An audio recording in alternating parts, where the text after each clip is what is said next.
don't enter into the casual sex relationships. Yes, right.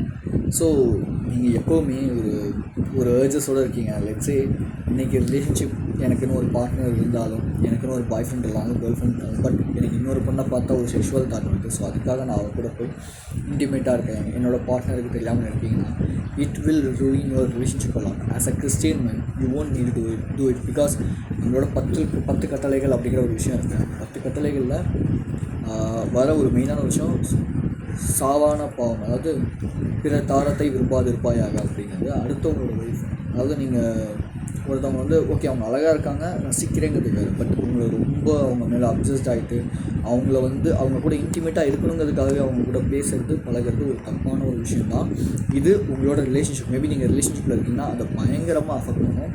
And so உங்களுக்கு இருக்கிற நல்ல லைஃபையும் நீங்கள் கெடுத்துக்கிற மாதிரி ஆகிடும். பிகாஸ் இன்ஃபேக்ட் எவ்ரி டைம் நான் இந்த மாதிரி கேஷுவலாக நான் இருந்திருக்கேன். ஓகே, கேஷுவலாக இருக்கும்போது அது வெறும் ஒரு எப்படி சொல்கிறதுனா சும்மா வெறும் பண்ணணுமேங்கிற ஒரு விஷயமாக தான் இருக்குமே தவிர ஒரு ப்ளஷரபுளான ஒரு விஷயமா இருக்குது. பிகாஸ் செக்ஸ், இன்டிமேட், ரிலேஷன்ஷிப் இது எல்லாமே ரொம்ப ப்ளஷரபுளான ஒரு விஷயம் லைஃப்பில்.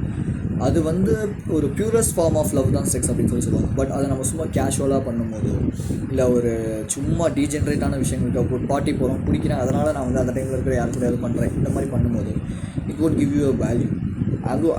As a Christian you won't need to do this, right? So இதை பற்றி டீட்டெயிலான வீடியோ நம்மளோட சேனலில் இருக்குது.